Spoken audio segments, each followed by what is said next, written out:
நம்ம தொடர்ந்து கவர்மெண்டுடைய update schemes எல்லாம் பார்த்துட்டு இருக்கோம். இன்னைக்கு அந்த வரிசையில பாத்தீங்கன்னா மகளிர் உரிமை தொகை வாங்குறதுக்கு தேவையான ஆவணங்களை பத்தி பார்க்கலாம். பொதுவா பாத்தீங்கன்னா இப்ப நமக்கு ஒரு கவர்மெண்ட் இருந்து இன்னொரு கவர்மெண்ட்க்கு ஆட்சியே மாறி இருக்கு. ஆட்சி மாறி இருக்குது அப்படிங்கும் போது என்ன ஆகும்னா திட்டங்களுக்கு சம்பந்தமான எல்லா விஷயங்களுமே மாற்றப்படும். முக்கியமா இது பாத்தீங்கன்னா கலைஞர் மகளிர் உரிமை தொகை அப்படிங்கிற பேர்ல கடந்த ஆட்சியில கொடுக்கப்பட்டு இருந்துச்சு. ஆனா இந்த ஆட்சியில அது மாண்புமிகு மகளிர் திட்டம்னு மாற்றப்பட்டிருக்கு. அப்படி திட்டத்தின் பெயரே மாற்றப்படும் போது உங்களுக்கு என்ன ஆகும்னா மறுபடியும் அதற்காக ஆவணங்களை எல்லாம் நம்ம சமர்ப்பிக்க வேண்டியது இருக்கும். மறுபடியும் எலிஜிபிலிட்டி எல்லாம் செக் பண்ணுவாங்க. நம்ம யாரெல்லாம் அந்த லிஸ்ட்ல வருவாங்க வரமாட்டாங்கன்னு சொல்லிட்டு நம்ம நேத்தே ஒரு வீடியோ போட்டிருந்தோம். அதாவது இந்த கேட்டகரியை சேர்ந்தவங்க மட்டும்தான் இந்த தடவை வாங்க முடியும், இல்லாதவங்களுக்கு இந்த தடவை ரிஜெக்ட் பண்றாங்கன்னு சொல்லியிருந்தோம்.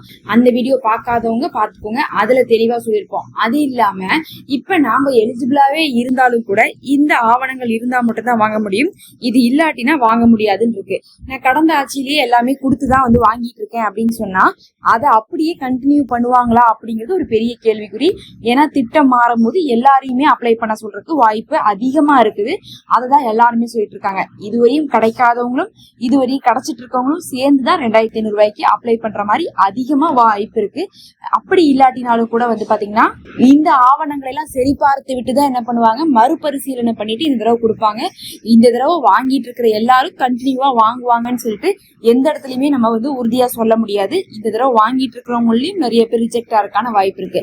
இப்ப இந்த ஆவணங்கள் இருக்கான்னு நீங்க சரி பார்த்து வச்சுக்கிட்டா எப்ப அப்ளை பண்ண சொல்றாங்களோ கவர்மெண்ட் அந்த சமயத்துல நீங்க இந்த ஆவணங்களை பயன்படுத்தி அப்ளை பண்ணிடலாம். ஒருவேளை அப்ளை பண்ண சொல்லும் போது நம்மள இடத்துல இந்த ஆவணங்கள் இல்லாட்டினா என்ன ஆகும்னு பாத்தீங்கன்னா உங்களுக்கு அந்த ஆவணங்கள் தயாரிக்கிறதுக்கு பல வாரங்கள் ஆகும். ஏன்னா ஆவணங்கள்லாம் ஈஸியா தயாரிக்க முடியாது, பல வாரங்கள் ஆகும். அந்த சமயத்துல என்ன ஆயிரும், அந்த அப்ளிகேஷன் ப்ராசஸே முடிஞ்சிடும், உங்களுக்கு கிடைக்காம போறதுக்கு வாய்ப்பு இருக்கு. அதனாலதான் நம்ம ஆவணங்களை திரட்டி வச்சுக்கிறதுக்காக முன்னாடியே அறிவிக்கிறோம்.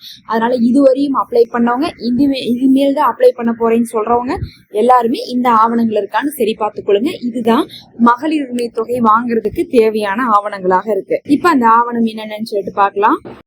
அதுல முதல் ஆவணமே பாத்துட்டீங்கன்னா நம்மளிடத்துல என்ன பண்றாங்கன்னா இவங்க ஸ்மார்ட் கார்டு வாங்குறாங்க. ஸ்மார்ட் கார்டு அப்படிங்கிறது நம்மளுடைய ரேஷன் கார்டு தான். அதனுடைய அடிப்படையில மட்டும்தான் நமக்கு என்ன கிடைக்குது, இந்த மகளிர் உரிமை தொகை பணமே நமக்கு கிடைக்குது. அதனால ஸ்மார்ட் கார்டு இல்லாதவங்களுக்கு மகளிர் உரிமை தொகை கிடைக்காது. சரி, ஸ்மார்ட் கார்டு எங்க குடும்பத்துல இருக்கிறவங்களுக்கு இருக்கு, ஆனா எனக்கு இல்ல, என் பேர் இல்ல, என் பேர் பாத்தீங்கன்னா வேற ஒரு கார்டுல தான் இருக்குன்னு கேட்டா உங்களுக்கு என்ன பண்ண முடியாது, வாங்க முடியாது. பொதுவா நிறைய பேர் என்ன பண்றாங்கன்னா பேர்லாம் மாத்தாம அப்படியே விட்டுறாங்க. அம்மா வீட்டுடைய பேர்லயே இருந்துட்டு இருக்கோம். இங்க பாத்தீங்கன்னா திருமணமாயி வந்திருப்பாங்க, ஆனா பெருசா பேரெல்லாம் மாத்திருக்க மாட்டாங்க. அப்படி மாத்தாம இருந்தா என்ன ஆகுனா உங்க அம்மாவுடைய அந்த கார்டுல உங்க அம்மா குடும்ப தலைவிங்கும் போது அவங்க மட்டும் தான் வாங்க முடியும், நீங்க என்ன பண்ண முடியாது, வாங்க முடியாது. அப்ப நமக்கு வேணும்னா நம்மளுடைய ரேஷன் கார்டும் தனியா இருக்கணும் நம்ம குடும்பத்துக்குன்ட்டு, அப்பதான் வாங்க முடியும். நிறைய பேர் பார்த்தா மாமியாரோட வீட்டோட ஆரம்பத்துல சேர்த்திருப்பாங்க, அப்படியே விட்டுட்டு வந்துருவாங்க.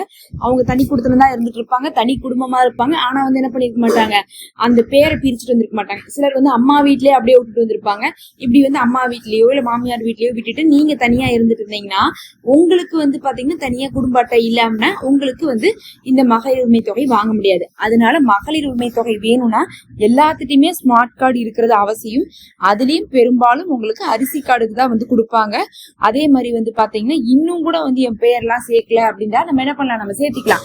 இப்ப இந்த கார்டுல இருந்து நான் இந்த கார்டுல சேர்த்திக்கிறேன், இந்த கார்டுல ரிமூவ் பண்ணிட்டு நான் புது கார்டு வாங்கிக்கிறேன்னு சொல்லிட்டு நீங்க அப்ளை பண்ணி வாங்கிக்கலாம்.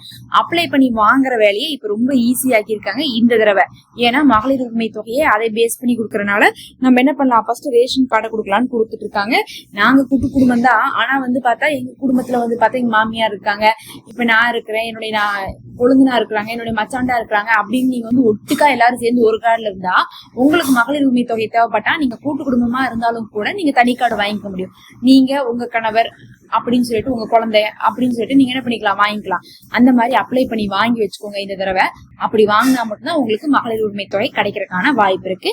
ஈஸியாவே அப்ளை பண்ணி வாங்குறத பத்தி எல்லாம் இப்ப வீடியோக்கெல்லாம் வெளியே வந்துட்டு இருக்கு, அதை ஃபாலோ பண்ணி வாங்கிக்கோங்க. இதுதான் முதல் ஆவணம். அடுத்து இரண்டாவது ஆவணம் என்னன்னு பாத்தீங்கன்னா ஆதார் கார்டு. எப்படி பாத்தீங்கன்னா இது கேக்குறாங்களோ ரேஷன் கார்டு, அந்த மாதிரி ஆதார் கார்டு கேக்குறாங்க. ஆதார் கார்டுங்கிறது தனி மனித உரிமையா இருக்குது, அதுதான் உங்களுடைய அடையாளமா இருக்கு.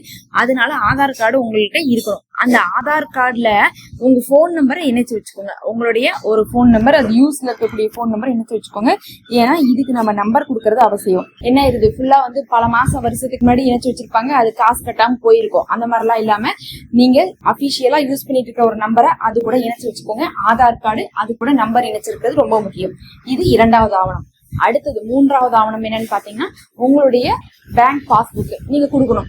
ஏன்னா உங்களுக்கு காசை கையில கொடுக்க மாட்டாங்க, அவங்க பேங்க்ல தான் வந்து போடுவாங்க. அப்ப பேங்க்ல டெபாசிட் ஆகுதுன்னா நீங்க என்ன பண்ணணும், பேங்க் பாஸ்புக் கொடுக்கணும். எந்த பேங்க் வேணா நீங்க கொடுத்துக்கலாம். ஆனா அந்த பேங்க் உடைய அக்கௌண்ட்ல உங்க ஆதாரை லிங்க் பண்ணிக்கோங்க. அப்ப ஆதார் லிங்கான ஏதோ ஒரு பேங்க் பாஸ்புக்கை நீங்க கொடுத்துக்கணும். அது மூலமா தான் உங்களுக்கு இந்த தடவை வந்து பாத்தீங்கன்னா காசு வரும். அப்ப பேங்க் பாஸ்புக் அதுல வந்து ஆதார் லிங்க் ஆயிருக்கணும். அதே மாதிரி ஆதார் அதுல உங்களுடைய போன் நம்பர் லிங்க் ஆயிருக்கணும். இதெல்லாம் நீங்க கவனிச்சுக்கணும். இது 3வது ஆவணம். அடுத்தது வந்து பாத்தீங்கன்னா உங்களுக்கு கடைசியாக வந்து இந்த தடவை என்ன பண்றாங்கன்னா வருமான சான்றிதழ் கேட்கறதுக்கான வாய்ப்புகள் நிறைய இருக்குன்னு சொல்றாங்க. அதனால வருமான சான்றிதழும் கேட்பாங்கன்னு சொல்லிட்டு எதிர்பார்க்கப்படுது. அதே சமயம் இது எல்லாத்துக்கும் மேல எல்லாருக்கும் ஒரு சிரமமா இருக்குதுன்னா இந்த இபி பில் கொடுக்கறது சிரமமா இருக்கு. இபி பில் நமக்கு எதுக்காக கேட்கறாங்கன்னா நம்மளுக்கு சொந்த வீடா வாடகை வீடா, நீங்க என்ன கரண்ட் யூஸ் பண்றீங்க அப்படின்லாம் பாக்குறாங்க. கரண்ட் உடைய ரேஞ்சு பொறுத்துதான் உங்களுக்கு என்ன கிடைக்குது, உங்களுக்கு இந்த மகளிர் உரிமை தொகை கிடைக்குது. நீங்க வந்து 2 மாசத்துக்கு 1000கணக்கான யூனிட் வந்து யூஸ் பண்ணிட்டு இருந்தா உங்களுக்கு மகளிர் உரிமை தொகை எல்லாம் கிடைக்காது. ஒரு குறிப்பிட்ட ரேஞ்ச் இருக்கு, 500 யூனிட்டுக்குள்ள யூஸ் பண்றவங்களுக்கு தான் மகளிர் உரிமை தொகை அப்படிங்கிற மாதிரி. அந்த மாதிரி வந்து அந்த ரேஞ்ச் செக் பண்றதுக்காக கேக்குறாங்க. இல்லீங்களே சிஸ்டர், நான் ஆன்லைன்ல தானே கட்டுறேன் அப்படின்னு சொன்னா ஆன்லைன்ல கட்டினதுடைய ஸ்கிரீன்ஷாட் கூட நீங்க கொடுக்கலாம். அவங்கள பொறுத்தளவுக்கு நீங்க வந்து ஒரு இதா அது ஒரு ஆவணமா நம்ம கொடுக்கணும். அதனால இபி பில்லு, தண்ணி பில்லு, இந்த மாதிரி விஷயங்களை அவங்க கேக்குறாங்க. இது வாடகை வீடோ சொந்த வீடோ கொடுங்க. இதெல்லாம் வந்து பாத்தீங்கன்னா ஆவணங்களா கலெக்ட் பண்றாங்க. இது இல்லாம போன தடவையே வந்து சொல்லியிருந்தாங்க ஐடி ஃபைல் பண்ணா கிடைக்காது, சொந்த வீட்டுல உங்களுக்கு கிடைக்காது, இந்த மாதிரி எல்லாம் வந்து சொல்லியிருந்தாங்க.